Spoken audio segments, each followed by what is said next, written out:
نحمده ونصلي على رسوله الكريم اما بعد فاعوذ بالله من الشيطان الرجيم بسم الله الرحمن الرحيم رب اشرح لي صدري ويسر لي امري واحلل عقدة من لساني يفقهوا قولي۔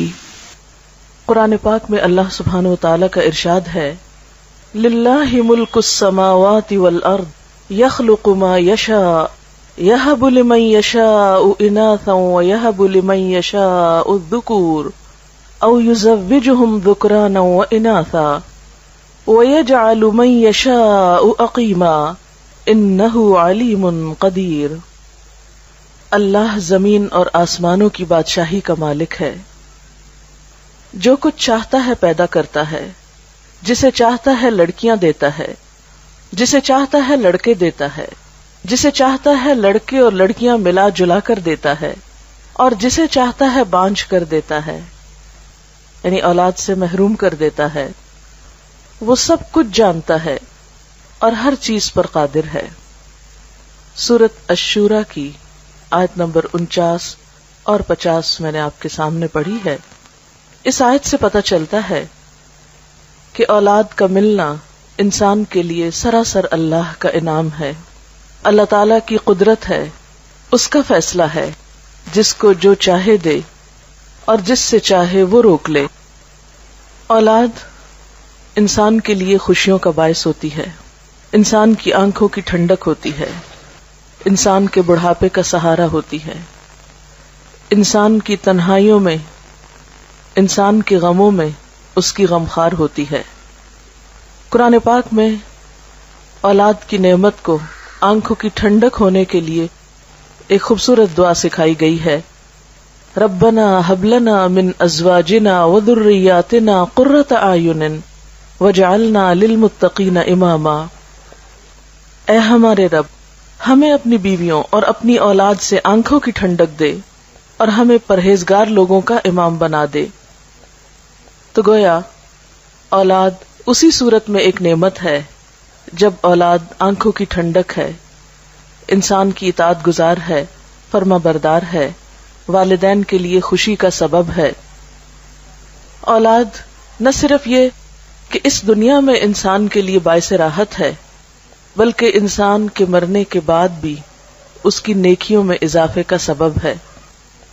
سورۃ یاسین میں اللہ سبحانہ وتعالی فرماتے ہیں انا نحن نحیی الموتى وَنَكْتُبُ مَا قَدَّمُوا وَآثَارَهُمْ وَكُلَّ شَيْءٍ أَحْصَيْنَاهُ فِي إِمَامٍ مُبِينٍ۔ بے شک ہم مردوں کو ضرور زندہ کریں گے، اور ہم لکھ رہے ہیں جو کچھ وہ آگے بھیجتے ہیں اور جو وہ اپنے پیچھے آثار چھوڑ رہے ہیں، اور ہر چیز کو ہم نے ایک کھلی کتاب میں لکھ رکھا ہے۔ تو انسان اپنی زندگی میں جو کچھ کرتا ہے، اپنے ہاتھوں جو کما کے آگے بھیجتا ہے، اس کا بدلہ بھی کل قیامت کے دن پائے گا، اور اس کے علاوہ انسان اپنے پیچھے جو نشان یا آثار چھوڑتا ہے، کل قیامت کے دن جا کر ان آثار کا بدلہ بھی پائے گا۔ اپنے پیچھے چھوڑے جانے والے آثار میں سب سے بڑا اثر یا سب سے بڑا نشان خود انسان کی اولاد ہے۔ ایک حدیث میں آتا ہے رسول اللہ صلی اللہ علیہ وسلم نے فرمایا جب انسان فوت ہو جاتا ہے تو اس کا اپنا نامہ اعمال بند ہو جاتا ہے، یعنی اب خود عمل کرنے کے قابل نہیں رہتا۔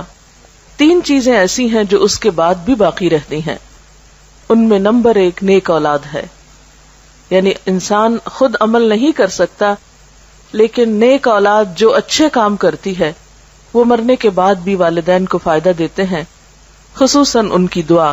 تو فرمایا نیک اولاد جو اپنے والدین کے لیے دعائیں کرتی ہے۔ نمبر 2 صدقہ جاریہ، یعنی اچھے کاموں میں مال کا خرچ کرنا جو مرنے کے بعد بھی انسانیت کی بھلائی اور فلاح کے لیے منصوبے جاری رہیں، یعنی ان منصوبوں میں خرچ کرنا جو انسانیت کی فلاح و بہبود کے ہوں اور انسان کے مرنے کے بعد بھی جن کا سلسلہ جاری رہے۔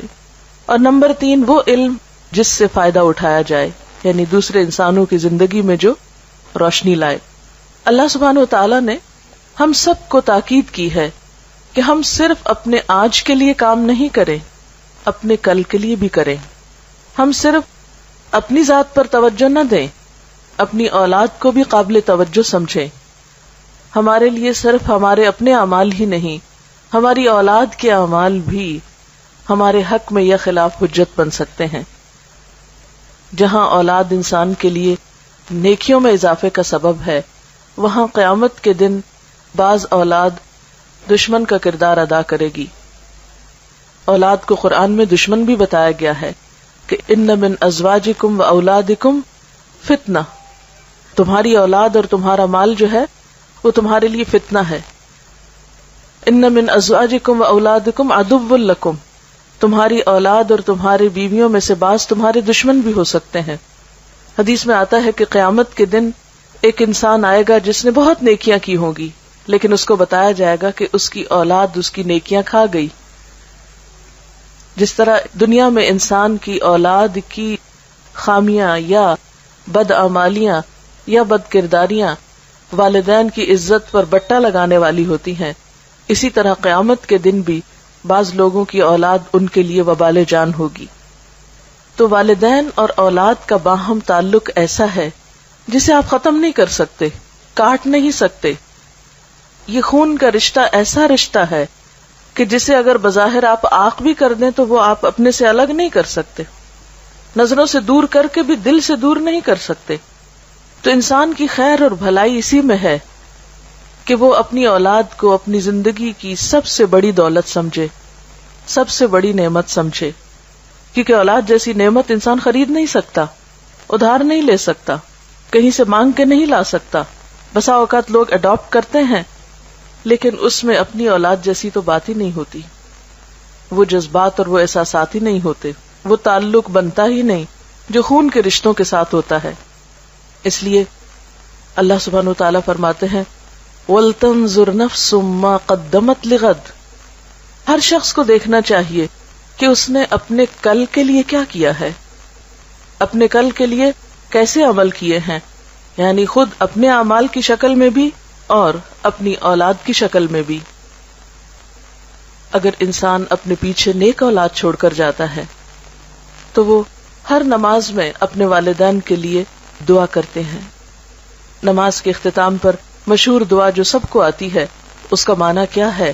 رب اجعلنی مقیم الصلاۃ ومن ذریتی ربنا وتقبل دعا ربنا اغفر لی ولوالدی وللمؤمنین یوم یقوم الحساب۔ اے رب مجھے اور میری اولاد کو نماز کا پابند بنا، قائم کرنے والا بنا۔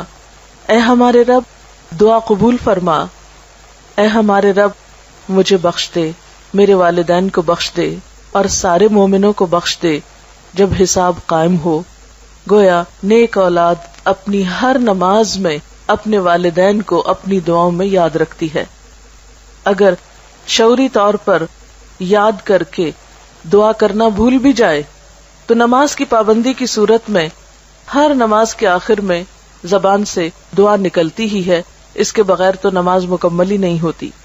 اس کے علاوہ اللہ سبحانہ وتعالیٰ نے اولاد کو خاص طور پر والدین کے لیے جو دعا سکھائی ہے قرآن پاک میں، وہ ہے رب ارحمہما کما ربیانی صغیرا۔ اے رب ان دونوں پر یعنی ماں اور باپ دونوں پر اپنی رحمت فرما جس طرح انہوں نے مجھے بچپن میں پالا تھا۔ گویا اسلام میں اولاد کی یہ ذمہ داری ہے کہ وہ والدین کے ساتھ اچھا سلوک کرے، حسن سلوک کرے، اور اسی حسن سلوک میں سے ہے کہ وہ والدین کی جہاں خدمت کرے وہاں ان کے لیے دعائیں بھی کرے، ان کے ساتھ اچھا معاملہ بھی کرے۔ اسی طرح ایک اور حدیث سے ہمیں پتہ چلتا ہے کہ ایک شخص جب فوت ہو جاتا ہے تو برزخ میں اس کا درجہ بلند کیا جاتا ہے۔ وہ پوچھتا ہے کہ یا رب یہ میرے درجے کی بلندی کیسے ہوئی؟ تو اسے بتایا جاتا ہے کہ تمہارے بعد تمہاری اولاد جو دعا کر رہی ہے تمہارے لیے، اس کی وجہ سے یہاں تمہارا درجہ بلند ہو رہا ہے۔ تو والدین کی دعائیں اولاد کے لیے اور اولاد کی دعائیں والدین کے لیے قبول ہوتی ہیں، لیکن یاد رکھیے کہ یہ سب کچھ انسان کو اسی وقت نصیب ہو سکتا ہے جب انسان اپنی ذمہ داری پوری کرے۔ یعنی اگر ہم اپنی اولاد کی تربیت کے لیے کوشش کریں گے، اس کے لیے محنت کریں گے، دعائیں مانگیں گے، اس چیز پر توجہ دیں گے، تو انشاءاللہ اولاد بھی اچھی ثابت ہوگی۔ ہاں، بہت کم ایسا بھی ہوتا ہے کہ والدین اپنا فرض پوری طرح ادا کرتے ہیں، لیکن اولاد معاشرے یا ماحول کے اثر سے والدین کا حق ادا نہیں کرتی۔ تو ہم دیکھتے ہیں کہ دنیا کے جتنے بھی نیک لوگ گزرے ہیں انہوں نے صرف اپنی نیکی کی فکر نہیں کی بلکہ اپنے ساتھ اپنی اولاد کی نیکی کی بھی فکر کی ہے، اور خاص طور پر مرتے وقت انہیں یہ فکر کم تھا کہ ہماری اولاد کھائے گی کہاں سے، رہے گی کہاں پر، یہ فکر زیادہ تھا کہ ہماری اولاد ہمارے بعد کام کیسے کرے گی۔ اور اس میں ہم دیکھتے ہیں حضرت ابراہیم اور حضرت یعقوب علیہ السلام کی مثال، وَوَصَّى بِهَا إِبْرَاهِيمُ بَنِيهِ وَيَعْقُوبُ يَا بُنَيَّ إِنَّ اللَّهَ اصْطَفَى لَكُمُ الدِّينَ فَلَا تَمُوتُنَّ إِلَّا وَأَنْتُمْ مُسْلِمُونَ۔ ابراہیم علیہ السلام نے اور یعقوب علیہ السلام نے اپنے بچوں کو وصیت کی۔ وصیت کہتے ہیں مرنے سے پہلے انسان اپنی اولاد کے حق میں کچھ تاکیدیں کر جائے۔ انہوں نے اپنی اولاد کو کیا وصیت کی کہ اے میرے بچوں، اللہ نے تمہارے لیے اس دین کو چن لیا تو تمہیں موت ہرگز نہ آئے مگر یہ کہ تم مسلمان ہو، یعنی ہمارے بعد تم حالت اسلام پر ہی زندہ رہنا۔ اسی طرح پھر فرمایا ام کنتم شہداء اذ حضر یعقوب الموت، کیا تم اس وقت حاضر تھے جب یعقوب علیہ السلام کو موت آئی، اذ قال لبنیہ، جب انہوں نے اپنے بچوں سے کہا ما تعبدون من بعدی، میرے بعد کس کی عبادت کرو گے، قالوا نعبد الہک و الہ آبائک ابراہیم و اسماعیل و اسحاق الہا واحدا ونحن له مسلمون، کہ ہم تیرے الہ، تیرے باپ دادا ابراہیم، اسماعیل اور اسحاق علیہم السلام کے الہ کی عبادت کریں گے جو ایک ہی الہ ہے، اور ہم سب اسی کے فرما بردار اور اسی کے تابع دار ہیں۔ اسی طرح ہم دیکھتے ہیں کہ لقمان نے اپنے بچے کو وصیت کی اور اس نے اپنے بچے کو عمدہ اخلاق سکھائے، جس کا ذکر ہمیں قرآن پاک میں بھی ملتا ہے۔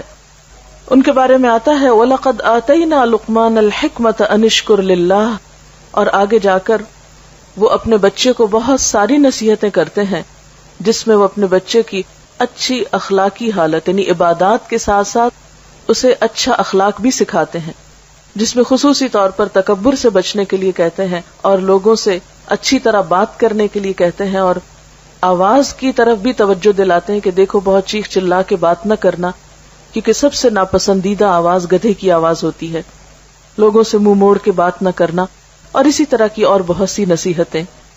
اسی طرح ہم دیکھتے ہیں کہ حضرت زکریا علیہ السلام اپنے اولاد کے لیے دعا کرتے ہیں، اور خصوصاً جب ان کے پاس ابھی اولاد نہیں بھی تو وہ اس کی پیدائش سے پہلے دعا کرتے ہیں کہ ربی ہب لی من الصالحین۔ حضرت اسماعیل علیہ السلام کے بارے میں آتا ہے کہ کان یأمر اہلہ بالصلاۃ والزکاۃ، کہ وہ اپنے گھر والوں کو نماز اور زکوٰۃ کا حکم دیتے تھے۔ تو اس سے پتہ چلتا ہے کہ جتنے بھی اللہ والے گزرے ہیں اور انبیاء ان میں سر فہرست ہیں، انہوں نے اپنی اولاد کی نیکی، اچھے اخلاق اور اچھے کردار کی ہمیشہ فکر کی، اور اس کی انہیں تلقین بھی کرتے رہے۔ جہاں وہ خود ان کے لیے ایک عملی نمونہ تھے، ایک اچھی مثال تھے، وہاں اس کے ساتھ ساتھ انہوں نے اس کی خاص طور پر فکر بھی کی۔ اور یاد رکھیے کہ اچھی تربیت اولاد کا حق ہے۔ والدین اپنی اولاد کے لیے جو کچھ بھی کماتے ہیں، جو کچھ بھی چھوڑتے ہیں، جو بھی فکر کرتے ہیں، ان میں سب سے بہترین تحفہ جو ماں باپ اپنے بچوں کو دے سکتے ہیں وہ اچھی تربیت کا تحفہ ہے۔ رسول اللہ صلی اللہ علیہ وسلم نے فرمایا کوئی والد اپنی اولاد کو اس سے بڑھ کر تحفہ نہیں دے سکتا جتنا بہترین تحفہ اچھا ادب اور اچھا اخلاق ہے۔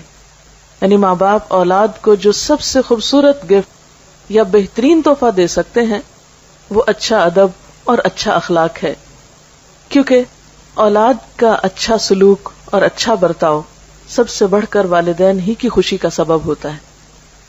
کیونکہ اگر آپ اولاد کو اچھا اخلاق سکھاتے ہیں تو وہ اچھا اخلاق سب سے پہلے خود آپ ہی کے کام آئے گا، کیونکہ سب سے قریبی رشتہ تو آپ ہی کا ہے ان کے ساتھ۔ اور اسی طرح سب سے بڑا غم اور سب سے بڑا دکھ اور سب سے بڑی تکلیف اگر انسان کی زندگی میں کوئی ہو سکتی ہے تو وہ اولاد ہی کی ہو سکتی ہے۔ اس لیے اگر اولاد اچھی ہے تو انسان کے لیے ہر طرف خوشیاں ہی خوشیاں ہیں، خواہ اس کے پاس کھانے کو بہت نہ بھی ہو یا اس کے پاس بہت بڑی جائیداد نہ بھی ہو، لیکن اولاد کی فرما برداری، اولاد کی خدمت، اولاد کا اچھا سلوک، والدین کے لیے بے پناہ خوشیوں اور راحت کا سبب ہوتا ہے۔ ایک اور روایت میں آتا ہے، یعنی رسول اللہ صلی اللہ علیہ وسلم نے فرمایا کہ آدمی کے لیے کسی کو خیرات میں ڈھیر سارا مال دینے سے بہتر ہے کہ اپنے بیٹے کی اچھی تربیت کرے اور اس کو نیک عادتیں سکھانے میں روپیہ خرچ کرے۔ یعنی حتیٰ کہ مال خرچ کرنے میں بھی انسان کو راہ بتائی گئی کہ بہترین جگہ جہاں انسان اپنا مال خرچ کر سکتا ہے وہ اولاد کی تربیت ہے۔ اس میں ہمیں ایک مشہور واقعہ تاریخ کا ملتا ہے، ربیعہ الرائی کا۔ ان کے والد نے شادی کی اور ابھی ربیعہ اپنے والدہ کے پیٹ میں ہی تھے کہ باپ کو کہیں جانا پڑ گیا۔ اس دور میں مسلمانوں کی جو حکومت تھی وہ دور دور تک پھیلی ہوئی تھی۔ نبی صلی اللہ علیہ وسلم کی وفات کے تقریباً 1 سال کے اندر مسلمان مشرق و مغرب کے مالک ہو گئے تھے، اور ان کی مہم میں ایک طرف افریقہ کی طرف جا رہی تھی، دوسری طرف چین کی سرحدوں کو چھو رہی تھی۔ تو ایسے میں جو فوجیں اتنی دور دور جاتی تو وہ سال ہر سال تک واپس نہ آ سکتی تھی۔ تو ربیعہ کے والد بھی کئی سال کے بعد جب پلٹے تو اپنی بیوی کو جو مال دے کر گئے تھے تو اس کا حساب مانگا اس سے۔ تو کہنے لگی کہ ابھی تم مسجد سے ہو کر آؤ پھر مجھ سے حساب کرنا، کیونکہ ایک اچھی خاصی رقم وہ چھوڑ کر گئے تھے۔ تو دیکھا واپس آئے تو کچھ بھی باقی نہیں، پوچھا کہ کہاں ہیں پیسے، تو اس نے کہا کہ ابھی ذرا تم مسجد سے ہو کر آؤ۔ بہرحال وہ مسجد میں گئے تو دیکھا کہ ایک طرف ایک شخص بیٹھا لوگوں کو کچھ سکھا پڑھا رہا ہے اور اس کے ارد گرد لوگوں کا ایک جم غفیر ہے۔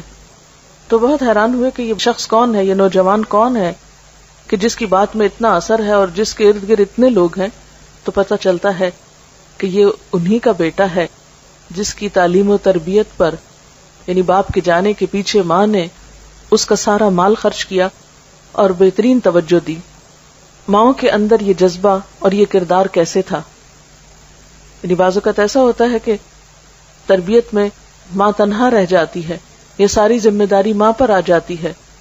تو ایسے میں جہاں ماں کو یہ فکر ہونی چاہیے کہ اولاد کھائے کہاں سے، وہاں اس بات کی بھی فکر ہونی چاہیے کہ اولاد کی تعلیم و تربیت کیسے ہو۔ اب یہ ہے کہ تربیت کے ذمہ دار کون ہیں؟ اس میں یاد رکھیے کہ صرف ماں نہیں، باپ بھی ہے، دونوں ہیں۔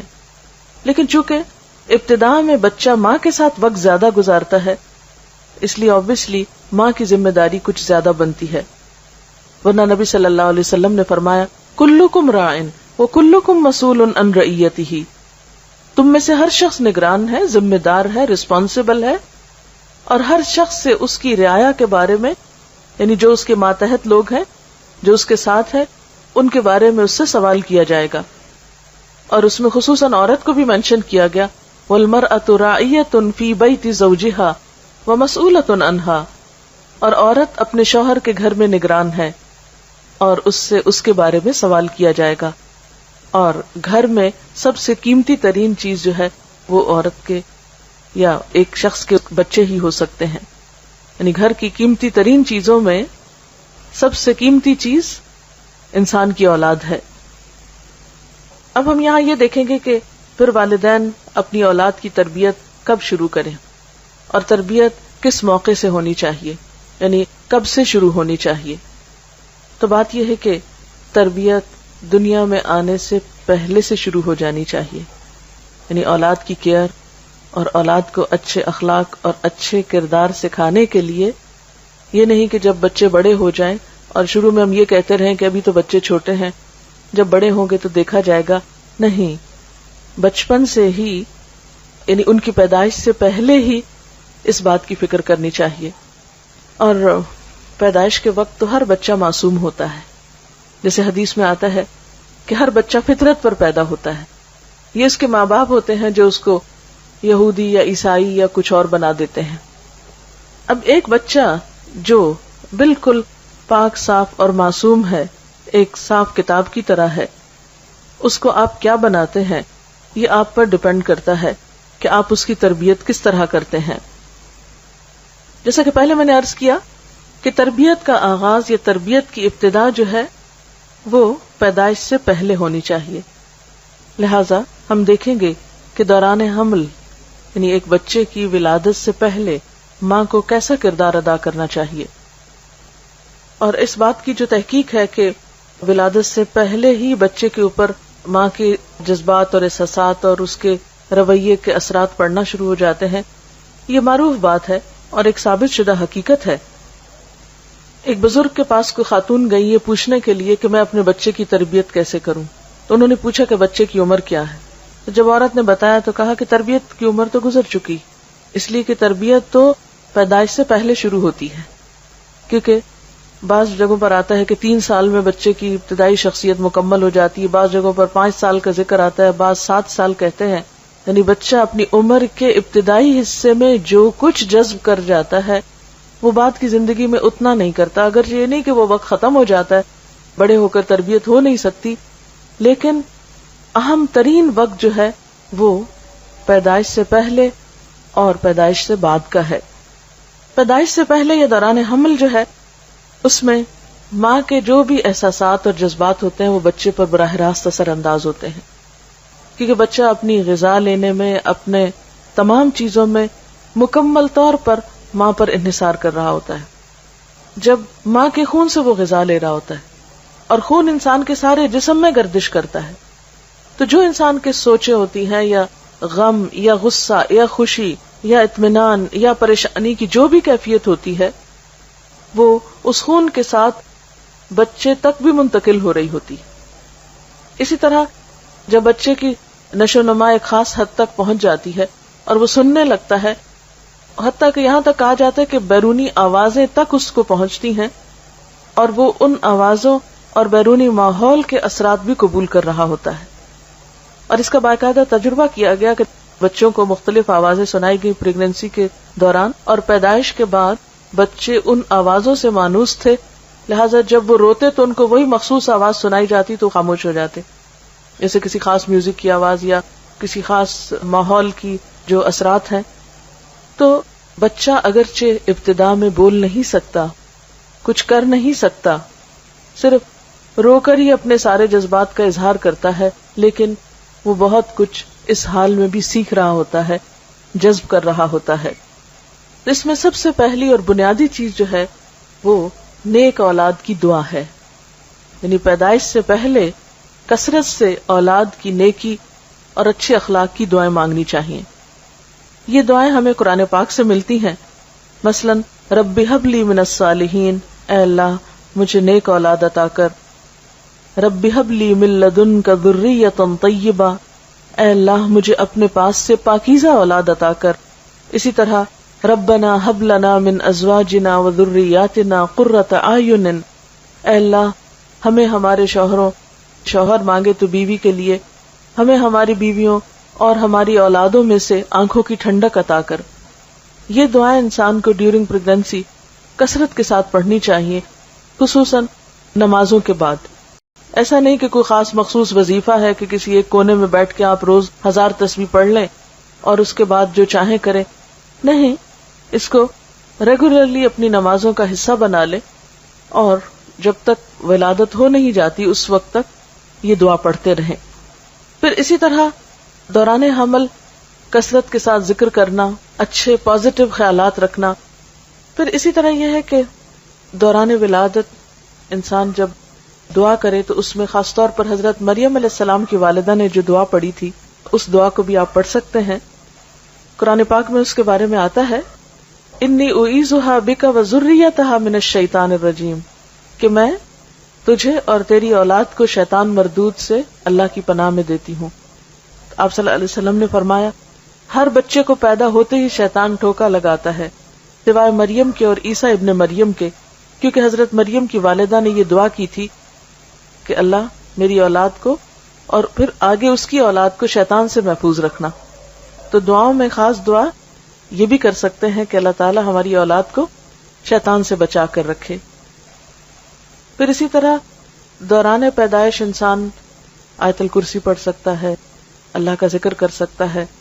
بعض لوگ اس موقع پر اللہ کا ذکر نہیں کرتے کہ اب تو ناپاکی کی کیفیت ہے یا کوئی ڈسچارج وغیرہ شروع ہو گیا ہے.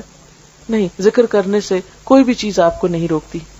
یعنی جب ولادت کا وقت قریب ہو تو اس میں انسان چل پھر رہا ہو یا ہاسپٹل میں ہو یا لیٹا ہوا ہو، کسی بھی مرحلے پر اللہ کے ذکر سے کوئی چیز آپ کو روک نہیں سکتی. آپ کو جو دعائیں یاد ہیں اللہ تعالیٰ کو پکار سکتے ہیں، درود شریف پڑھ سکتے ہیں، کلمہ پڑھ سکتے ہیں، آیت الکرسی پڑھ سکتے ہیں، جو بھی آپ ذکر کر کے اللہ سے دعا کرنا چاہیں کر سکتے ہیں. ایون جو آپ کے آس پاس ہیں، آپ کے ساتھ ہیں، آپ کے اٹینڈنٹ ہیں، وہ بھی آپ کے ساتھ اللہ کا ذکر کر کے آپ پر دم وغیرہ کر سکتے ہیں، سورۃ فاتحہ پڑھ سکتے ہیں، تاکہ مریض کو یا اس وقت کی جو تکلیف ہے اس میں ایک خاتون کو ریلیف ملے. اب یہ ہے کہ جب پیدائش ہو جاتی ہے تو اس کے بعد کیا کرنا چاہیے.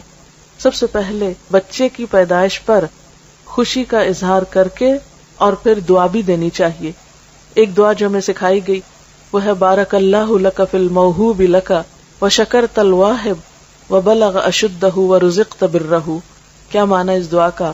اللہ تمہارے لیے اس بچے میں جو بھی تمہیں عطا ہوا ہے اس میں برکت پیدا کرے، اور تم دینے والے کے شکر گزار بنو، اور یہ بچہ اپنی جوانی کو پہنچے اور تمہیں اس کی نیکی نصیب ہو، یعنی یہ اولاد تمہارے ساتھ نیکی کرنے والی ہو، تمہاری اطاعت گزار اور فرما بردار ہو. اسی طرح ہم دیکھتے ہیں کہ نبی صلی اللہ علیہ وسلم کو جب ان کے بیٹے حضرت ابراہیم کی ولادت کی خوشخبری ملی تو آپ نے خوشخبری لانے والے کو ایک غلام عطا کیا. آج کل ہمارے یہاں بھی رواج ہے نا کہ جو خوشخبری لے کر آتا ہے اس کو کچھ دیا جاتا ہے. بعض اوقات مثلاً کوئی نرس پیغام لے کر آتی ہے یا ڈاکٹر لے کر آتی ہے تو آپ کچھ نہ کچھ خوشی سے اس کو دیتے ہیں. تو یہ بھی ایک مسنون طریقہ ہے، اس کو اپنے اوپر بوجھ نہیں سمجھنا چاہیے. تو نبی صلی اللہ علیہ وسلم نے اتنا بڑا تحفہ ایک آنے والے کو دیا. اس طرح آپ کو یاد ہوگا کہ عربوں کے ہاں یہ عام رواج بھی تھا اور آپ صلی اللہ علیہ وسلم نے اس رواج کو ختم نہیں کیا. جیسے آپ کی پیدائش پر ابو لہب جو آپ کا چچا تھا، سویبہ جو لونڈی تھی، اس نے جب خبر دی آپ صلی اللہ علیہ وسلم کی پیدائش کی تو اس نے اشارے سے اس کو کہا کہ جاؤ تم آزاد ہو. یعنی اس غلام عورت کو آزاد کر دیا اس خوشی میں کہ اس نے بھتیجے کی پیدائش کی خوشخبری سنائی تھی. تو اس موقع پر خوشی کا اظہار کرنا، خوشی میں خواہ آپ مٹھائی کھلائیں، خواہ آپ کسی کو کوئی تحفہ دیں، کوئی ہدیہ دیں، کچھ بھی کریں، ایسا کرنا کوئی خلاف اسلام نہیں ہے یا کوئی لوکل رسم نہیں ہے. نہیں، اللہ کی نعمت کا ایک اظہار ہے اور انسان اپنی حیثیت کے مطابق جو بھی کرے. ہاں، نمائش کے لیے نہیں کرنا چاہیے، دکھاوے کے لیے یا اپنی حیثیت سے بڑھ کے خود پہ بوجھ نہیں ڈالنا چاہیے. لیکن اگر انسان کچھ بھی خوشی کا اظہار کسی بھی طریقے سے کرنا چاہتا ہے تو اس کی اجازت ہے. پھر اس کے بعد پہلی چیز بچے کے کان میں آذان دینا ہے. یعنی پیدائش ہوگی، اس کو نہلایا دھلایا، اس کو تیار کیا اور اس کے بعد کان میں آذان دی. طبرانی کی روایت میں آتا ہے کہ حضرت حسین رضی اللہ تعالیٰ عنہ کی جب ولادت ہوئی تو آپ نے ان کے ایک کان میں آذان دی اور دوسرے میں اقامت. آذان دینے میں کیا حکمت ہے کہ بچہ دنیا میں آ کر سب سے پہلے اللہ کا نام سنے. اب دیکھیں کہ جب انسان فوت ہوتا ہے نا تو اس کی نماز جنازہ پڑھی جاتی، تو انسان کے آنے پر آذان دی جاتی ہے اور جانے پر اس کی نماز پڑھی جاتی ہے. اور انسان کی زندگی ایسے ہی ہے جیسے آذان اور نماز کے بیچ کا وقفہ. یعنی کل قیامت کے دن انسان کو ایسے ہی پتہ چلے گا کہ چند لمحے دنیا میں گزار کر آیا ہوں. پھر اسی طرح یہ ہے کہ اللہ کی عظمت اور اللہ کی محبت بچے کے دل میں بیٹھتی ہے. پھر اسی طرح بچے کو جو پہلی غذا دی جاتی ہے اس کو تحنیک کہا جاتا ہے. کہتے ہیں کہ جو انسان بھی بچے کو پہلی غذا دیتا ہے، اب تو فوراً ماں کے دودھ پہ ڈال دیتے ہیں یا کوئی بھی چیز دی جاتی ہے، تو چونکہ بچہ بالکل ایک نیو بورن جو ہوتا ہے وہ فریش اور ہر طرح کے اثرات قبول کر رہا ہوتا ہے، بالکل ایک معصوم سی چیز ہوتی ہے. تو جو انسان بچے کو پہلی غذا دیتا ہے تو اس انسان کی جو شخصیت ہوتی ہے وہ بھی اس کے ہاتھ سے جو ریز نکلتی ہیں یا اس کے جسم سے وہ بچے میں منتقل ہوتی ہیں. اس لیے آپ صلی اللہ علیہ وسلم کے پاس بچے پیدائش کے بعد لائے جاتے تھے اور آپ ان کو، جسے ہماری زبان میں گھٹی دینا کہتے ہیں، اور گھٹی سے مراد کو خاص دوا یا کاڑھا نہیں ہے، یا کچھ تھوڑا سا شہد بھی ہو سکتا ہے یا چبائی ہوئی کھجور بھی ہو سکتی ہے، لیکن ایسے شخص کی ہو جس کا اخلاق اور کردار جو ہے معروف ہو، کیونکہ بچے کی ابتدائی زندگی میں وہ چیز بھی اس کی شخصیت کا حصہ بننے والی ہے. اس میں ہم دیکھتے ہیں حضرت اسما فرماتی ہیں کہ عبداللہ بن زبیر جب پیدا ہوئے ان کے بیٹے تو میں نے ان کو آپ کی گود میں دے دیا. آپ نے خرما منگوایا، یعنی خشک کھجور منگوائی، اس کو چبا کر اپنے لعاب کے ساتھ ان کے منہ میں لگا دیا. عموماً تالو میں ہلکا سا لگا دیتے ہیں، ایسا نہ ہو کہ جو بچے کے گلے میں پھنس جائے یا اتنا بڑا ٹکڑا نہ ڈال دیا جائے، بالکل معمولی سا جتنا بچے کی لینے کی سکت ہو اس کے مطابق. لیکن یہ کہ یہ بھی ایک طرح کی رسم ہوتی ہے اور یہ ایک سمجھے کہ اسلامی رسم ہے. حضرت عائشہ کا بیان ہے کہ آپ کے ہاں بچے لائے جاتے، آپ ان کے لیے تہنیک کرتے اور ساتھ دعا دیتے. تو جو شخص بھی بچے کو پہلی غذا دے رہا ہو اس کے ساتھ ساتھ بچے کو وہ دعا بھی دے.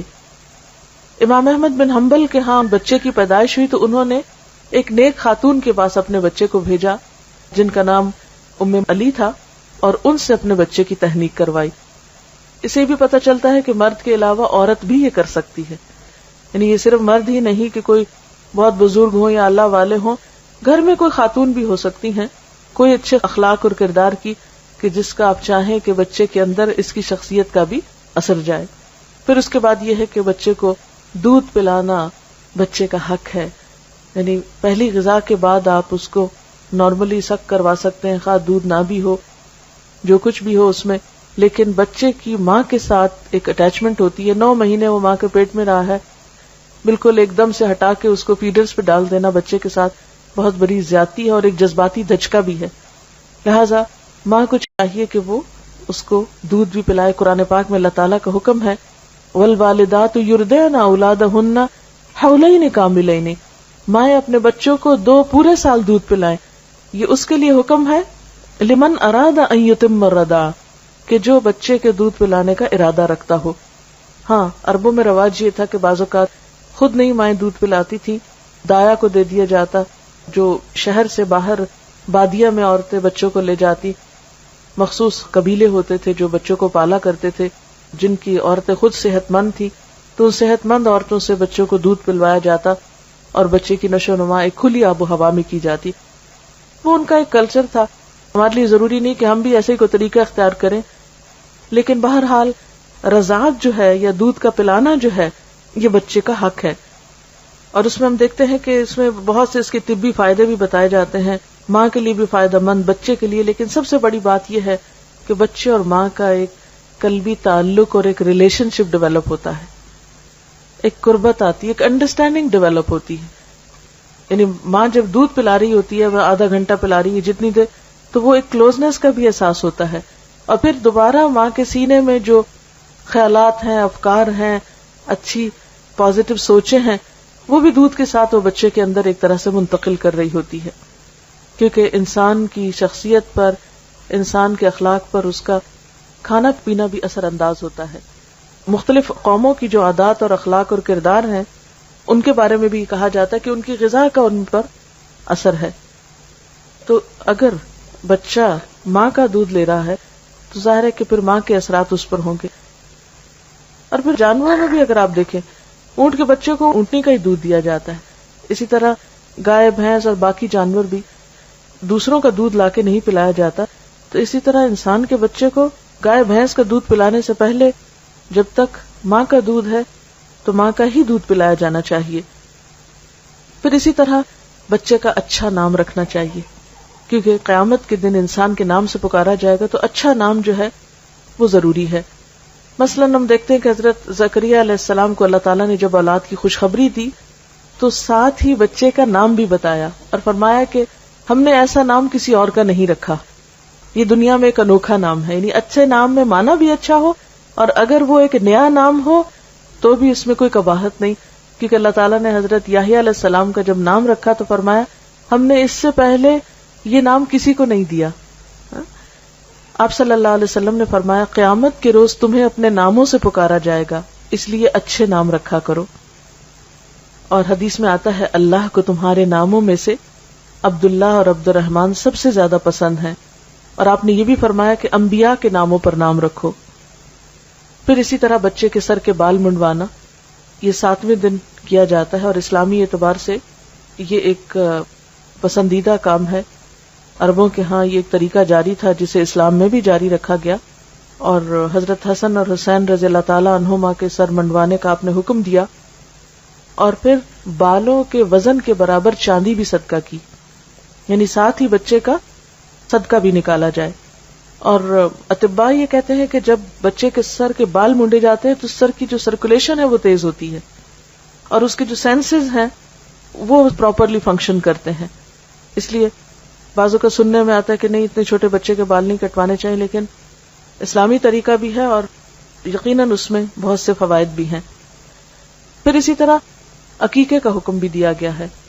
عقیقے کا اصل تو 7واں دن ہے، لیکن اگر انسان بعد میں بھی کر لے تو کوئی حرج نہیں، کوئی فرض کے درجے میں نہیں کہ 7ویں دن میں ہی ہو. اگر انسان کسی بھی وقت کر لیتا ہے تو وہ ہو جاتا ہے. اور اس میں لڑکے کی طرف سے 2 بکرے اور لڑکی کی طرف سے 1، اور یہ کسی ڈسکریمنیشن کی وجہ سے نہیں. آپ دیکھیں کہ جو عرب لڑکی کو زندہ دفن کر دیتے تھے، اگر اس کی طرف سے 2 بکرے دینے ہوتے تو ان کے لیے اور زیادہ مشکل بات تھی، اس لیے ان پر بوجھ نہیں ڈالا گیا، انسانی نفسیات کی رعایت کی گئی ہے. آپ صلی اللہ علیہ وسلم نے عقیقے کے بارے میں فرمایا کہ لڑکا اپنے عقیقے کے ساتھ گروی ہے، جو 7ویں دن اس کی طرف سے ذبح کیا جائے گا اور اس کا نام رکھا جائے گا اور سر کے بال اتارے جائیں گے. یعنی یہ تینوں کام 7ویں دن کرنا مسنون ہے، اگرچہ آگے پیچھے بھی کیا جا سکتا ہے. عقیقے کے ساتھ گروی ہونے کا مطلب یہ کہ ایک طرح سے بندھا ہوا ہے، جب اس کی طرف سے یہ صدقہ ہو جاتا ہے تو گویا وہ ایک بندھن سے آزاد ہو جاتا ہے. پھر اسی طرح لڑکے کا ختنہ کرانا جو ہے یہ بھی مسنون ہے، یعنی اسلامی سنت ہے. آپ صلی اللہ علیہ وسلم نے فرمایا 5 چیزیں فطرت میں داخل ہیں: ختنہ کرنا، زیر ناف بال صاف کرنا، مونچھیں منڈوانا، ناخن تراشنا اور بغل کے بال اکھاڑنا. یعنی یہ ایک فطرت کا طریقہ ہے جو ہر جگہ پر رائج ہے، اور زائد بالوں کو اور جسم کو صاف رکھنا جو ہے یہ اسلامی لحاظ سے پسندیدہ ہے. اور اس میں خاص طور پر ختنہ، کیونکہ اس میں حکمت یہ ہے کہ ایسی جگہ پر ایسی رطوبات اور جراثیم وغیرہ جمع ہو جاتے ہیں جو انسان کے لیے انفیکشن کا سبب ہوتے ہیں، تو زائد سکن کو کاٹ دینا یا اتار دینا جو ہے وہ صحت کے لیے بہترین ہے. پھر اسی طرح بچہ جو بڑا ہوتا ہے پھر بولنا سیکھتا ہے، پھر اور بہت سی اس کی ایکٹیویٹیز شروع ہوتی ہیں. آپ نے دیکھا ہوگا کہ چند مہینے کے بعد بچہ شروع کر دیتا ہے، تو اس سے فالتو اور بیکار قسم کی باتیں کرنے کی بجائے اور صرف ہیلو بیبی سکھانے کی بجائے اللہ کا لفظ سکھائیں اور لا الہ الا اللہ کا. تو پہلا کلام اگر بچے کی زبان پر اللہ کا نام ہوگا انشاءاللہ تو اللہ تعالیٰ کا مقرب بھی ہو جائے گا کسی دن، اور ایک بنیاد اچھی پڑ جائے گی. آپ دیکھیے کہ بچے کی تربیت ایسے ہی ہے جیسے آپ ایک بیج ڈالتے ہیں زمین میں. جب اس کی ایک چھوٹی سی کمپل نکلتی ہے تو آپ اس کی کیئر کرتے ہیں، روشنی، اس کے پانی، اس کے ماحول، اس کو گرمی سردی سے بچا کر اس کی کیئر کرتے ہیں. اور مالی اس وقت تک اس کی نگہداشت کرتا ہے اس پودے کی جب تک کہ وہ پودا پوری طرح مضبوط نہیں ہو جاتا. اور پھر بھی آپ نے دیکھا ہوگا کہ جس باغ کے اندر کیئر کرنے والا مالی موجود ہو اس باغ کے پودوں کا رنگ ہی کچھ اور ہوتا ہے. اس کا فرق آپ یوں سمجھ سکتے ہیں جیسے ایک جنگل ہوتا ہے اور ایک باغ ہوتا ہے. ایک وہ باغ ہوتا ہے جو خود لگایا جاتا ہے اور ایک جنگل ہے جو خود بخود اگ جاتا ہے. تو وہ بچے جن کی تربیت نہیں ہوتی، جن کی تراش خراش نہیں ہوتی، وہ ایک جنگل کی طرح بڑھتے ہیں. اور اسی طرح وہ بچے جن کی تراش خراش ہوتی ہے، تربیت ہوتی ہے، وہ ایک بہترین مالی کے لگائے ہوئے باغ کی طرح ہوتے ہیں جو ایک ایک پودے کا خیال رکھتا ہے اور اس میں زرد پتے بھی نکالتا ہے اور اس کی ٹرمنگ بھی کرتا ہے، اس کی شاخوں کو فالتو بکھرنے اور پھیلنے سے بھی بچاتا ہے اور خاص شیپ دیتا ہے. اس کو ایک ایک چیز کی فکر ہوتی ہے. تو بالکل تربیت کا عمل بھی ایک طرح سے ایک مالی کے عمل سے ملتا جلتا عمل ہے. اور پھر ہم دیکھتے ہیں کہ بچوں کی تربیت میں یہ نہیں کہ ہم نے شروع میں چند ایک یہ ریچولز کر دی اور ہم فارغ ہو گئے. نہیں، وہ تو زندگی بھر کا ساتھ ہے. جب تک بھی بچہ آپ کے ساتھ ہے آپ یہ کام کرتے چلے جائیں گے. پہلی چیز جو اب اگلے مرحلے پہ شروع ہوتی ہے وہ بولنا ہے. نبی صلی اللہ علیہ وسلم کا طریقہ کیا تھا؟ آپ نے فرمایا کہ جب تمہاری اولاد بولنے لگے تو اس کو لا الہ الا اللہ سکھا دو، پھر مت پرواہ کرو کہ کب مرے، اور جب دودھ کے دانت گر جائیں تو نماز کا حکم دو، یعنی 7 سال کی عمر میں. اسی طرح حدیث میں یہ بھی آتا ہے کہ آپ کے خاندان میں جب کسی بچے کی زبان کھل جاتی تو آپ اس کو سورۃ الفرقان کی دوسری آیت سکھاتے. وہ آیت ہے الذی لہ ملک السماوات والارض ولم یتخذ ولدا ولم یکن لہ شریک فی الملک وخلق کل شیء فقدرہ تقدیرا. وہ خدا جو آسمان اور زمین کی بادشاہی کا مالک ہے، جس نے کسی کو بیٹا نہیں بنایا، جس کے ساتھ بادشاہی میں کوئی شریک نہیں ہے، جس نے ہر چیز کی تخلیق کی اور پھر اس کی موضوع تقدیر مقرر فرمائی. تو نبی صلی اللہ علیہ وسلم اپنے خاندان کے بچوں کو جب بولنے پہ آ جاتے تو سب سے پہلی آیت یہ حفظ کروایا کرتے تھے. پھر اسی طرح ہم دیکھتے ہیں کہ تربیت کے کچھ اور بھی رہنما اصول ہیں. مثلاً بچوں کے ساتھ محبت اور شفقت کے ساتھ پیش آنا. آپ صلی اللہ علیہ وسلم نے فرمایا وہ ہم میں سے نہیں جو بچوں کے ساتھ شفقت نہیں کرتا، بچوں کے ساتھ رحمت سے پیش نہیں آتا، اور جو ہمارے بڑوں کی عزت نہیں کرتا. ابتدائی سالوں میں خاص طور پر بچے کے ساتھ محبت اور شفقت کا سلوک کرنا چاہیے. اس میں خصوصاً میں ماؤں سے یہ کہنا چاہوں گی کہ بچے بعض اوقات تنگ کرتے ہیں. مثلا چھوٹے بچے جب دانت نکال رہے ہوتے ہیں تو ماؤں کے جسم کو چبانا شروع کر دیتے ہیں، یا بعض اوقات بال کھینچتے ہیں، یا بعض اوقات روتے ہیں، تنگ کرتے ہیں، سر مارتے ہیں، بہت سی تکلیفیں دیتے ہیں بچے بچپن میں بھی. ایسے تمام مواقع پر صبر سے کام لینا اور خوشی کے ساتھ اور خندہ پیشانی کے ساتھ ان چیزوں کو برداشت کرنا ضروری ہے. بعض مائیں بے حوصلہ ہو کر بچے کو چھوٹی سی عمر میں مارنے لگتی ہیں، بعض اوقات ہاتھ دباتی ہیں، بعض اوقات دھکا دے دیتی ہیں، بعض اوقات چیخنے لگتی ہیں. یہ چیزیں بچے کی تربیت پر ایک نیگیٹو اثر ڈالتی ہیں، ان سے پرہیز کرنا چاہیے. دیکھیں ماں کے 3 درجے کیوں زیادہ ہیں؟ اسی وجہ سے کہ ماں تکلیفیں زیادہ اٹھاتی ہے تربیت میں اور اس کی اپ برنگنگ میں. آپ صلی اللہ علیہ وسلم ہمیشہ بچوں کے ساتھ پیار اور محبت کا برتاؤ کرتے تھے، اور حضرت حسن کے بارے میں آتا ہے کہ ان کو پیار سے جب اٹھاتے تو اپنی زبان کی سرخی نکال کے دکھاتے. یعنی بعض اوقات ہم بچوں سے لاڈ کرتے ہیں نا، تب آپ دیکھیں آپ اللہ کے پیغمبر ہیں، اتنا بڑا مقام اور مرتبہ ہے. تو بعض اوقات گھر کے بزرگ بہت ایک مصنوعی سا رویہ بچوں کے ساتھ رکھتے ہیں، بزرگی کا، کہ نہیں بس ایک روب کے ساتھ بچے کے ساتھ بات کر. نہیں، اللہ کے رسول صلی اللہ علیہ وسلم سے بڑھ کر بڑا مرتبہ کس کا ہو سکتا ہے؟ ایک اور صحابی ہے محمود بن ربی، وہ کہتے ہیں کہ میری عمر 5 سال تھی، آپ صلی اللہ علیہ وسلم نے کنویں سے پانی کا ڈول نکالا، منہ میں کلی بھری اور میرے منہ پہ پھار پھینکی. یعنی بچوں کے ساتھ بچوں جیسی شرارت کرنا.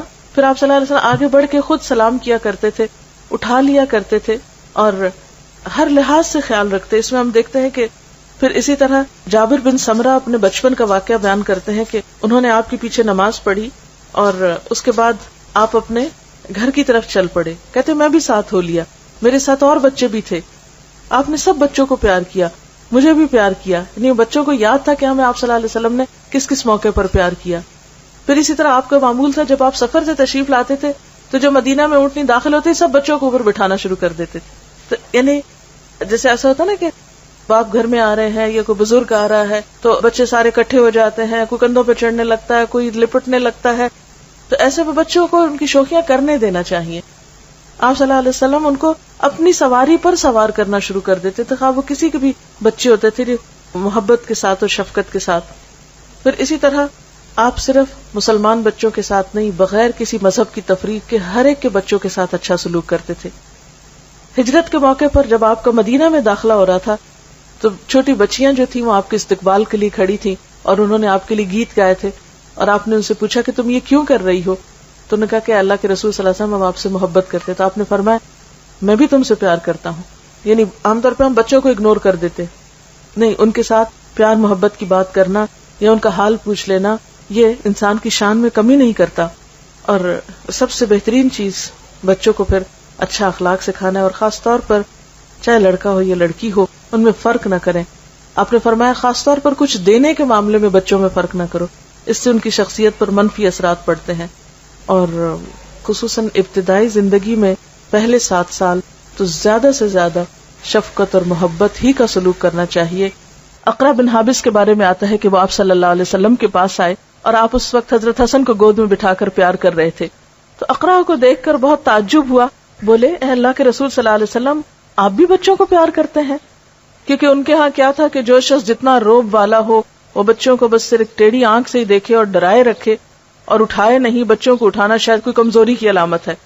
اور کہنے لگا کہ میرے تو 10 بچے ہیں لیکن میں نے کبھی کسی کو بھی پیار نہیں کیا. آپ نے فرمایا اگر اللہ نے تمہارے دل سے رحمت و شفقت چھین لی ہے تو میں کیا کر سکتا ہوں. یعنی بچوں کو پیار نہ کرنا سنگ دل ہونے کی علامت ہے، اور بچوں کے ساتھ شفقت و محبت سے پیش آنا رحم دلی کی علامت ہے. پھر اسی طرح بچوں کو اچھا اخلاق سکھانا. نبی صلی اللہ علیہ وسلم نے فرمایا اپنی اولاد کی عزت کرو. یعنی بچوں کی بھی بے عزتی نہیں کرنی چاہیے، ان کو تان و تشنی نہیں کرنی چاہیے، ان کو برے ناموں سے نہیں پکارنا چاہیے، ان کا مذاق نہیں اڑانا چاہیے، بلکہ اس کے برعکس بچوں کے ساتھ بھی عزت کا معاملہ کرنا چاہیے، کیونکہ ان کی بھی عزت نفس ہوتی ہے. اگر بار بار مجروح ہوگی تو ماں باپ کے دشمن ہو جائیں گے. ان کے آداب بہتر بناؤ، اس لیے کہ تمہاری اولاد تمہارے لیے اللہ کا ہدیہ ہے. یعنی اولاد ایک طرح سے تحفہ ہے تمہارے لیے، لہٰذا اس تحفے کی قدردانی کرو. پھر اسی طرح اگر ایک سے زائد بچے ہوں تو بچوں کے درمیان مساوات کرنے کا حکم دیا.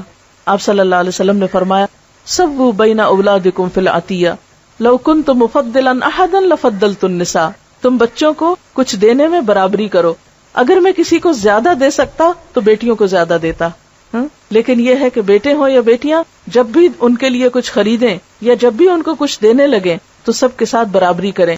بعض اوقات ایسا ہوتا ہے کہ کوئی ایک بچہ اپنی فرما برداری اچھے اخلاق کی وجہ سے والدین کا زیادہ پسندیدہ ہو جاتا ہے، یا چھوٹا بچہ جو ہوتا ہے وہ عموماً ماں باپ کو زیادہ پیار ہوتا ہے، یا بعض اوقات بڑا بچہ جو ہوتا ہے وہ زیادہ توجہ لے جاتا ہے. لیکن اپنے دلی جذبات اور اپنی توجہ کو ایک طرف رکھتے ہوئے دینے دلانے کے معاملے میں برابری کرنی چاہیے. محبت میں تو بسا اوقات برابری نہیں ہو سکتی، کیونکہ انسان کے جذبات ہر ایک کے لیے مختلف ہوتے ہیں اور وہ انسان کے بس کی بات بھی نہیں ہوتی. لیکن اس کا اظہار کرنے میں بھی اعتدال سے کام لینا چاہیے، کیونکہ بعض اوقات ماں باپ ایک بچے کی تعریف دوسرے بچے کے سامنے اتنی زیادہ کرتے کہ دوسرے بچے احساس کمتری میں مبتلا ہو جاتے ہیں، یا یہ کہ وہ ماں باپ سے دور ہونے لگتے ہیں کہ ماں باپ کو ہم سے تو محبت ہے ہی نہیں. ایسا نہیں کرنا چاہیے. سب بچوں سے یکساں سلوک کرنا چاہیے. اور اگر کوئی بچہ بدتمیز بھی ہو یا اس کے اندر کوئی ایسی چیز بھی ہو تو صبر کے ساتھ درگزر کرنا چاہیے اور اس کو دوسروں سے زیادہ توجہ دینی چاہیے، حتیٰ کہ وہ اور زیادہ قریب آ جائے اور اعتماد کرنے لگے ماں باپ پر. پھر اسی طرح بچوں کی تعلیم و تربیت کا اہتمام کرنا. حضرت عمر فرماتے ہیں کہ والد پر اولاد کے حقوق میں سے یہ بھی ہے کہ انہیں لکھنا پڑھنا سکھائے اور انہیں حلال خوراک مہیا کرے. یعنی تربیت میں ایک اہم چیز حلال خوراک یعنی حلال کھلانا ہے، کیونکہ بچوں کو اگر حرام پر پالیں گے تو وہ والدین ہی کے نافرمان ہوں گے. کیونکہ اگر آپ اللہ کی نافرمانی کر رہے ہیں تو آپ کے بچے آپ کے فرما بردار کیسے ہوں؟ اگر آپ ان کو لقمہ حلال نہیں دے رہے، لقمہ حرام دے رہے ہیں، تو ان کے اندر پھر خدا کی محبت کیسے پیدا ہو؟ پھر محض تعلیم اور محض تربیت اور محض درس کچھ نہیں کریں گے جب تک کہ رزق حلال کی طرف توجہ نہ کریں. پھر اسی طرح لڑکوں کے ساتھ ساتھ لڑکیوں کی بھی تربیت. نبی صلی اللہ علیہ وسلم نے فرمایا، جس شخص نے 3 لڑکیوں یا 3 بہنوں کی سرپرستی کی، تعلیم و تہذیب سکھائی، ان کے ساتھ رحم کا سلوک کیا، یہاں تک کہ اللہ ان کو بے نیاز کر دے، یعنی ان کی شادی وغیرہ ہو جائے، اپنے گھروں میں چلی جائیں، تو ایسے شخص کے لیے اللہ نے جنت واجب فرما دی. یعنی بیٹوں کی تربیت بھی، لیکن بیٹیوں کی تربیت خوش دلی سے کرنا اور ان کو اپنے لیے بوجھ نہ سمجھنا. جیسے عام طور پہ ہم نے دیکھا ہوگا بچیاں جب جوان ہوتی ہیں، ذرا سی رشتے کی بات ہو رونے لگتی ہیں، ہم آپ پہ بوجھ ہے نا. تو یہ احساس نہیں ہونے دینا چاہیے بچیوں کو کہ وہ ہم پر بوجھ ہیں. خوش دلی کے ساتھ، محبت کے ساتھ جب تک رشتہ نہ آئے ان کی کیئر کرنا، خیال رکھنا، بہتر طریقے سے ان کی پرورش کرنا اور ان کی ضروریات کا خوش دلی سے خیال رکھنا، یہ سب کچھ نیکی میں شمار ہوتا ہے. حتیٰ کہ وہ مال جو انسان اپنی اولاد پر خرچ کرتا ہے اس کا اجر و ثواب کہیں زیادہ ہے بنسبت اس کے کہ جو کسی اور پر انسان خرچ کرتا ہے. اور تربیت میں ایک خاص چیز جو ہے، یا ایک چیز اگر آپ یاد رکھ سکیں تو انشاءاللہ اس سے بچوں کی نفسیات کو سمجھنے اور ان کے ساتھ معاملہ کرنے میں بہت سہولت ہو جائے گی. اس میں ایک مشہور مقولہ یہ ہے کہ والدین اپنے بچے کے ساتھ پہلے 7 سال کھیلیں، یعنی ان کے کھیل میں شریک ہوں یا ان کو کھیلنے دیں. اگلے 7 سال اسے نظم و ضبط سکھائیں، ڈسپلن سکھائیں، یعنی پھر سختی بھی کر سکتے ہیں. پھر اگلے 7 سال اس کے دوست بنے رہیں، یعنی گویا جب بچہ 14 سال کا ہو جائے تو اس کے ساتھ دوستوں والا معاملہ کریں، اعتماد میں لیں. عموماً بچیاں والدین کو کچھ بتاتے ہوئے گھبراتی ہیں، تو اگر بچیوں کے ساتھ یا والد کی بچوں کے ساتھ دوستی ہوگی تو وہ اپنی باتیں آ کے شیئر کریں گے. اور اگلے 7 سال پھر آزاد چھوڑ دیں، 21 سال کے ہو جائیں تو پھر ان کو بہت روک ٹوک نہیں کریں. اور وہی وقت ہوتا ہے جب شادی ہوتی ہے، تو شادی کے بعد پھر بچوں کے معاملات میں انٹرفیئر کرنا اور ان کو پریشرائز کرنا، اب یہ کرو اب وہ کرو، نہیں، اب چھوڑ دیں، اب ان کو اپنی زندگی بسر کرنے دیں. اب جہاں تک پہلے 7 سال کا تعلق ہے تو اس میں بچوں کو آپ بہت زیادہ چیزوں کا پابند نہیں کریں، تھوڑا بہت پڑھنا لکھنا سیکھیں، شروع کریں، لیکن بہت بوجھ نہیں ڈالیں. لیکن جب 7 سال کا ہو جائے تو پھر نماز کے لیے کہنا شروع کریں. 10 سال تک نماز کی عادت ڈالیں، اور اگر ایک کے بعد ایک نماز سکھائیں، مثلاً ایک نماز، اور پھر اس میں بھی آپ ساتھ لے کے کھڑے ہوں، اکیلے حکم نہ دیں جاؤ نماز پڑھ لو، یہ بہت سختی نہیں کریں. 10 سال کی عمر تک نماز میں بھی سختی سے روکا گیا ہے. اور اس کا یہ مطلب نہیں کہ پھر پڑھنے کوئی نہ کہیں یا ڈسپلن نہ سکھائیں، نہیں، ڈسپلن تو سکھائیں گے. 3 سال آپ کو لگیں گے. 10 سال کی عمر تک انشاءاللہ ایک کے بعد ایک، مثلا 6 مہینے میں ایک نماز کی عادت ڈالیں. لیکن جس نماز کی عادت ڈالیں پھر وہ چھوڑنے نہ دیں، اس کا خاص دھیان رکھیں، واچ کریں کہ وہ بچہ مس نہ کرے. کیونکہ اگر ایک دن بھی وہ نہیں پڑھتا تو اس کا مطلب یہ ہے کہ اس کو یہ سمجھ آ جائے گی کہ پڑھیں یا نہ پڑھیں بات برابر ہے. 1 سے شروع کریں، 2 پہ لائیں، 2 سے 3 پہ، 3 سے 4 پہ، 4 سے 5 پہ. 10 سال کی عمر تک اگر فجر کے وقت نہیں بھی اٹھتا تو جس وقت اٹھے اس وقت نماز پڑھوا دے. پھر اس کے بعد اگر شروع میں صرف فرض نماز کا کہیں اور پھر جو جو بڑا ہوتا جائے پھر سنت بھی ساتھ، اور جب بالغ ہو جائیں پھر ایسی تعلیم و تربیت کا اہتمام کریں کہ بچوں کے دل میں اللہ کی محبت بھی پیدا ہو چکی ہو، رسول اللہ صلی اللہ علیہ وسلم کی محبت بھی ہو، بڑوں کا ادب اور احترام بھی ہو، اور اس کے ساتھ ساتھ اپنے واجبات اور اپنی ذمہ داریوں کو بھی نبھانے کا طریقہ ان کو آ چکا ہو۔ جیسے بچوں کے ساتھ پہلے 7 سال کھیلنے کی بات ابھی ہوئی، نبی صلی اللہ علیہ وسلم حضرت حسن اور حسین رضی اللہ تعالی عنہما کے ساتھ کس طرح کا معاملہ کرتے تھے۔ حدیث میں آتا ہے کہ جب آپ نماز پڑھ رہے ہوتے تھے تو یہ دونوں آپ کی پیٹھ پہ چڑھ جاتے، آپ اس وقت تک سجدے سے سر نہ اٹھاتے تھے جب تک وہ خود نہ اتر جاتے، یعنی کہ ہاتھ مار کے گرا دیتے یا کوئی اور پکڑنے آ جاتا، اوہ دیکھو اللہ کے رسول صلی اللہ علیہ وسلم نماز پڑھے، پکڑو ان کو، چھینو ان کو۔ کیونکہ بعض اوقات ہمارے ہاں جو مائیں نماز پڑھتی ہیں اگر بچہ نماز میں پاس آ جائے تو دوسرے کھینچ کے لے جاتے ہیں، اور بچہ چیخ چلا رہا ہوتا ہے کہ مجھے ماں کے پاس جانے دو، اور وہ سمجھتے نہیں بچے کے پاس جانے سے ماں کی نماز ڈسٹرب ہو جائے گی۔ نہیں، ماں کو تو اس حد تک اجازت ہے کہ اگر بچہ رو رہا ہو تو وہ روتے بچے کو گود میں اٹھا کر بھی نماز کنٹینیو کر سکتی، تاکہ وہ نماز سے خوف نہ کھائے۔ بہت سے بچے دین سے اس لیے بھاگ جاتے ہیں کہ اب ماں نماز پڑھی اور لمبی نماز پڑھ رہی ہے اور بچہ بلا رہا ہے، اس کو کوئی جواب نہیں مل رہا۔ اب وہ قرآن پڑھ رہی ہے تو پڑھ رہی ہے، بچہ بلا رہا ہے، رو رہا ہے، اس کو بھوک لگی ہے یا اس کو ٹوائلٹ جانا ہے یا کچھ اور، ماں اٹھ نہیں رہی، یا وہ اپنی دوستوں میں بیٹھی اور باتیں کیے جا رہی ہے، ٹیلی فون کال آ گئی ہے، 15 منٹ آدھا گھنٹہ اس کا ٹیلی فون پہ جا رہا ہے اور بچہ رو رو کے وہیں قدموں میں سو گیا۔ تو یہ چیزیں درست نہیں۔ بچہ ماں کی سب سے پہلی پرائرٹی ہونی چاہیے۔ اور پھر نبی صلی اللہ علیہ وسلم سے بڑھ کر کس کی عبادت ہو سکتی ہے، کس کی نماز میں اس سے بڑھ کر خشوع و خضوع ہو سکتا ہے؟ لیکن آپ نماز کے سجدے سے سر نہ اٹھاتے تھے جب تک بچے خود نہ اٹھ جاتے۔ بعض اوقات کسی بچے کے رونے کی آواز آتی تو آپ نماز مختصر کر دیتے تھے، لمبی نماز نہیں پڑھاتے تھے، یعنی جماعت کے ساتھ۔ اسی طرح حضرت امامہ جو آپ کی نواسی تھی، حضرت زینب کی بیٹی، ان کے بارے میں آتا ہے کہ آپ صلی اللہ علیہ وسلم بعض اوقات ان کو کندھے پر بٹھا کے نماز شروع کر دیتے، یعنی قیام میں کندھے پر بٹھا لیتے تھے، یعنی صرف لڑکوں کو نہیں، اگر چھوٹی بچی بھی ہے تو مرد کی نماز میں کوئی خلل نہیں ہے اس سے۔ اور وہ آپ کے ڈائریکٹ اپنے بچے نہیں تھے، بیٹی کے بچے تھے، نواسے تھے، لیکن اس کے باوجود بھی آپ ان کے ساتھ محبت و شفقت کا معاملہ کرتے حتیٰ کہ نمازوں کے دوران بھی۔ پھر اسی طرح بچوں کو ڈرانے دھمکانے سے پرہیز کرنا چاہیے۔ عام طور پہ مائیں جب کوئی بات بچے نہ مانے تو وہ بلی آ جائے گی، وہ کتا آ جائے گا، وہ جن آ گیا، وہ فلاں آ گیا۔ بچے تو بچے ہوتے ہیں، ان کو خوف اور محبت کا نہیں پتا ہوتا، یہ ماں باپ ہی ان کے دلوں میں ڈالتے ہیں۔ تو بچوں کو بزدل نہ بنائیں چھوٹی چھوٹی چیزوں سے ڈرا کر، اور پھر یہ کہ خاص طور پر جھوٹ بول کر، کہ کوئی چیز ایسی ہو نا جس سے ڈرا کے آپ بچے کو کوئی بات منوا رہے ہو، کیونکہ نبی صلی اللہ علیہ وسلم نے بچوں کے ساتھ بھی جھوٹ بولنے سے منع فرمایا ہے۔ ایک صحابی کے بارے میں آتا ہے کہ انہوں نے آپ کی موجودگی میں بچے کو بلایا کہ ادھر آؤ میں کچھ دیتی ہوں۔ آپ نے فرمایا کیا دینا تم کو؟ اس نے کہا کچھ بچے کو کھانے کی چیز دینی۔ آپ نے فرمایا اگر تم نے بچے کو بلا کر یہ چیز نہ دی ہوتی تو تمہارے حق میں تمہارے اعمالنامے میں جھوٹ لکھا جاتا۔ اسی لیے بچوں کے ساتھ جھوٹے وعدے نہیں کرنے چاہیے، اچھا تم یہ کرو تو تم کو یہ لے کر دیں گے، وہ بچہ کام کر لے اور اس کے بعد آپ اپنے وعدے سے مکر جائیں۔ یا تو آپ اتنے لمبے چوڑے وعدے کریں ہی نہ، کیونکہ بچے بعض اوقات مطالبے کرتے ہیں، اچھا ہم یہ کریں، آپ یہ کریں گے ہمارے ساتھ، تو آپ صاف کہتے ہیں نہیں یہ نہیں ہوگا۔ ڈسپلن اسی چیز کا نام ہے، جو کرنا ہے وہ بتا دیں یہ ہو سکتا ہے، اور جو نہیں کرنا وہ نہیں ہو سکتا۔ پھر اسی طرح بعض اوقات مائیں بچوں کے بارے میں ان کے سامنے ان کی موجودگی میں تبصرہ شروع کر دیتی ہیں، باپ کے گھر داخل ہوتے ہی بچوں کی شکایتیں اللہ اعلان ہونے لگتی ہیں، یا بعض اوقات اپنی دوستوں سے ڈسکس کر رہی ہوتی ہیں اور بچوں کے سامنے ہی۔ یہ چیزیں بچے کی عزت نفس کو مجروح کر دیں۔ ہم بعض کو سوچتے ہیں تو بچہ ہی، اس کو کیا خبر، نہیں بچے کو بہت پتا ہوتا ہے، اور آج کے بچے تو شاید ہم سے بھی زیادہ ذہنی طور پر ان کا آئی کیو لیول جو ہے وہ بہتر ہے۔ اور ڈسپلن سکھانے میں یہ بات نہیں ہے کہ اس کی ہر جائز ناجائز خواہش پوری کر دیں یا ضد پوری کر دیں، نہیں، کبھی پوری کریں اور کبھی نہیں۔ اچھائی برائی کی پہچان دیں۔ کچھ چیزوں میں پھر آپ کو صبر سے کام لینا ہوگا۔ مثلا بعض بچوں کی عادت ہی ہوتی ہے کہ ماں باپ نے کوئی بات نہیں مانی، رونا دھونا شروع کر دی، رو دھو کے بات منوا لی۔ اب جب آپ بے جا ضد ایک دفعہ پوری کر دیتے تو ان کو بھی ایک طریقہ ہاتھ آ جاتا ہے کہ جو بات یہ نہیں مانتے ویسے تو رو کے منوا لی جائے۔ تو اس میں پھر آپ کو صبر و تحمل سے کام لینا۔ اگر آپ نے ایک دفعہ کسی چیز میں نہ کہہ دی تو پھر کسی قیمت میں ہاں نہیں ہونی چاہیے، لیکن نہ کہنے سے پہلے سوچ سمجھ کر نہ کریں۔ یہ نہیں کہ ہر چیز پہ قسمیں کھانا شروع کر دیں یا نہ یا ہاں شروع کر دیں۔ اس میں ماں کا اپنا کردار بے حد اہم ہے۔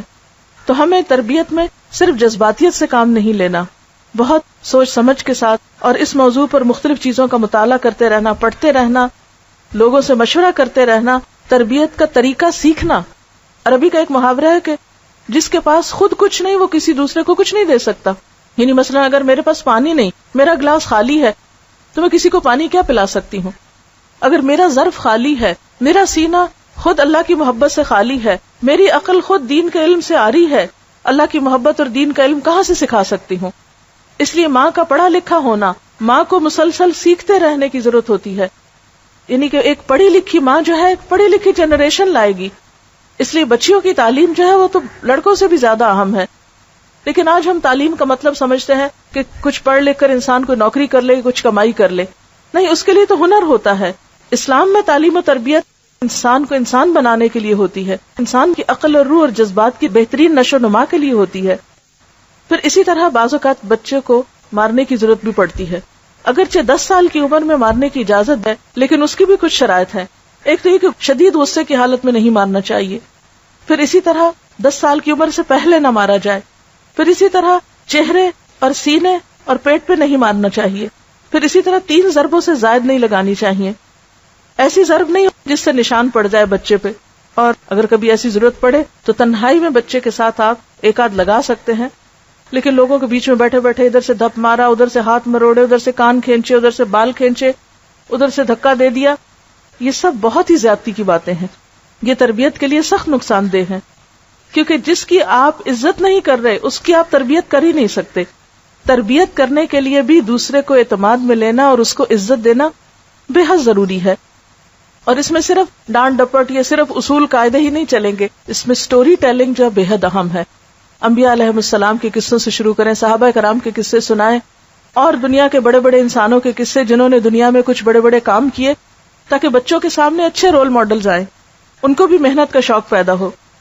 پھر اسی طرح یہ ہے کہ بچوں کو بہت زیادہ ناز و نہم کا عادی نہیں بنانا چاہیے، کیونکہ یہ بچوں کی اپنی ہی زندگی کے لیے نقصان دہ ہو جاتا ہے. اس میں بچوں کو اپنے ہاتھ سے کام کرنے کی عادت، اور اسی طرح خصوصاً نیکی کے کام کی عادت، اس میں ان کے ہاتھ سے صدقہ بھی کروایا کیجیے. ضرورت مند رشتہ داروں کو دلوانا، بڑوں کو گھر میں عزت دینا. کھانے کا وقت ہے تو یہ نہیں بچوں کو ہمیشہ اہمیت دیں اور کہ بچے آنا پہلے کھا لیں. نہیں، بڑوں سے شروع کریں، وہ بڑوں کو اہمیت دیں، بڑوں کو جگہ دیں، بڑوں کے لیے کھڑے ہوں، بڑوں کی عزت کریں. یہ سب کچھ ماں سکھائے گی بچے کو. اگر بچوں میں کچھ کھٹ پٹ ہو گئی تو ہر ماں جا کے اپنے بچے کی حمایت کرنا شروع کر دی گئی، یہ جاننے کی کوشش نہیں کرتی کہ ہو سکتا ہے کہ قصور اس کے بچے کا ہو. تو ہمیشہ عدل و انصاف سے کام لینا چاہیے، اپنے بچوں کے درمیان بھی اور اپنے بچوں اور رشتہ داروں کے بچوں میں بھی اگر کوئی کھٹ پٹ ہو جائے. اسی طرح حکمت و دانش سے کام لینا ہوگا. پھر اسی طرح بعض اوقات نبی صلی اللہ علیہ وسلم کا طریقہ یہ تھا کہ وہ سوال و جواب کے انداز میں تربیت کیا کرتے تھے، کہ بچے زندگی کے مختلف مواقع پر مختلف چیزوں کے بارے میں جاننا چاہتے ہوتے، اور والدین سے زیادہ ہمدرد اور رہنما کوئی نہیں ہو سکتا. لیکن اگر کسی وقت آپ سمجھے کہ آپ اپنے بچے کے ساتھ بہتر کمیونیکیشن نہیں کر سکتے، آپ کسی اچھے انسان کی بھی مدد لے سکتے ہیں کہ جو آپ کے بچے کے ساتھ اچھی کمیونیکیشن کر سکے. عام طور پر پہلے جب فیملی سسٹم ہوتے تھے یا خاندانی نظام مضبوط تھا تو ہم نے دیکھا ہوگا کہ بچوں کی تربیت صرف ماں نہیں کرتی تھی، دادی کا بھی حصہ ہوتا تھا، نانا نانی کا بھی حصہ ہوتا تھا. آپ کو اپنے بچپن یاد ہوں گے جو خواتین ہیں بڑی، جو بعض اوقات باقاعدہ پلان کے تحت آپ رشتہ داروں کے گھر جاتے تھے، وہ آپ کے گھر چھٹیاں گزارنے آتے تھے اور اس طرح خاندان قریب آتے تھے. اب جب سے ہر شخص مصروف ہو گیا ہے، رشتہ داروں کا بھی آپس میں آنا جانا، ایک دوسرے کے گھر جا کے رہنا، باہم جذبات کو شیئر کرنا، یہ سب چیزیں ختم ہوتی چلی جا رہی ہیں. لہٰذا خود غرضی کا عنصر بڑھتا چلا جا رہا ہے. تو جب ہم بچوں کو خود غرضی پہ پالتے ہیں تو پھر بڑے ہو کر وہ ہماری پرواہ کرنا بھی بھول جاتے ہیں. عام طور پہ مائیں جب بچوں کو کھانا کھلا رہی ہوتی ہے تو کہتی تم کھا لو ورنہ وہ کھا لے گا. تو جب وہ کھا لے گا کا خوف دلا دیتے ہیں بچے کو اور وہ سے بچا کے سب کچھ رکھتے ہیں، تو پھر بڑے ہو کر بچوں کے دلوں میں وسعت کہاں سے آئے گی، وہ دوسروں کے ساتھ شیئر کس طرح کر سکیں گے. لہٰذا اگر آپ چاہتے ہیں کہ آپ کے بچے کی اچھی تربیت ہو تو صرف خود اکیلے نہیں، اپنے خاندان کو ساتھ لے کر آپ کو چلنا ہوگا، کیونکہ ان کا آپ کے بچوں پر اثر ہوگا اور آپ کے بچے ان کو آئیڈیالائز کریں گے. اور اگر کہیں ایسا موقع نہ ہو تو اچھے دوست اور اچھے لوگوں کے ساتھ دوستی جو ہے وہ بھی بچوں پر اثر انداز ہوتی ہے. ایسے لوگوں کے گھروں میں جانا کہ جن کے بچے خود تربیت یافتہ ہوں، بچے ان سے بہت کچھ سیکھ رہے ہوتے ہیں. پھر اسی طرح اسکول میں جو کچھ کر رہے ہوتے ہیں اس کی خیر خبر رکھنا. اور پھر خصوصی طور پر جو جذبات کے اظہار میں ڈسپلن قائم کرنا، یہ بے حد ضروری ہے. بعض اوقات بچے چھوٹی چھوٹی باتوں پر آسمان سر پہ اٹھا لیتے، چیخنا چلانا، چھوٹی چھوٹی باتوں پر لڑائی جھگڑا کرنا، دوسروں سے لڑنا جھگڑنا، مار پٹائی، اس طرح کی عادتیں بچوں میں ڈیولپ ہونے لگتی ہیں. تو ان چیزوں کو بھی روکنے کی ضرورت ہے. اسی طرح زیادہ ہنسی، زیادہ رونا، زیادہ چیخنا چلانا، زیادتی جو ہے ان کی شخصیت میں وہ نقصان دہ ہے. اس کا سبب معلوم کر کے اس کا علاج کیا جا سکتا ہے. اور اپنی بات اس پر اختتام کروں گی کہ بچہ اگر محبت میں جیتا ہے تو اعتماد سیکھتا ہے، تانوں میں جیتا ہے تو احساس کمتری کا شکار ہوتا ہے، نفرت میں جیتا ہے تو نفرت دینا سیکھتا ہے، گھٹے ہوئے ماحول میں جیتا ہے تو شرمیلا ہو جاتا ہے. اس لیے بچے کی تربیت کے لیے بہترین چیز اچھا ماحول ہے، کیونکہ ہر انسان اپنے ماحول کی پیداوار ہوتا ہے. اب دیکھیے کہ بعض اوقات ہم سمجھتے ہیں کہ بس ٹھیک ہے ہماری چوائس ہے، ہم بچوں کی اچھی تربیت کریں یا نہ کریں. بعض اوقات ہم سمجھتے ہیں کہ بس چوائس کی بات ہے، بس ہمت ہے، توفیق ہے، موقع ہے، کر سکتے ہیں تو اچھی تربیت کر لیں. نہیں، قرآن پاک میں اللہ سبحانہ وتعالیٰ فرماتے ہیں اے لوگو جو ایمان لائے ہو، اپنے آپ کو اور اپنے گھر والوں کو آگ سے بچاؤ. ان بچوں کو آگ سے بچانا ہماری ذمہ داری ہے. ایسا نہ ہو کہ یہ اپنے دین سے دوری کی بنا پر یا کسی بھی غلط کام کی بنا پر آخرت میں ناکامی سے دوچار ہوں. ہمارے دلوں کو چین کیسے آ سکتا ہے اگر ہمارے بچے کامیاب نہ ہوں؟ دنیا میں بھی ناکام ہو تو تکلیف ہوتی ہے، اور آخرت کی ناکامی تو بہت ناکامی ہے. اللہ تعالیٰ سے دعا ہے کہ وہ ہمیں اپنی ذمہ داری کو بہترین طریقے پر ادا کرنے کی توفیق عطا فرمائے، تاکہ ہماری اولاد ہمارے لیے صدقہ جاریہ ہو، اور ہمارے لیے دنیا میں بھی آنکھوں کی ٹھنڈک، اور ہماری آخرت میں بھی ہمارے اعمال میں اور ہمارے درجات میں اضافے کے سبب بنے. وآخر دعوانا ان الحمد للہ رب العالمین. سبحانک اللہم وبحمدک نشہد ان لا الہ الا انت نستغفرک ونتوب الیک. والسلام علیکم ورحمۃ اللہ وبرکاتہ.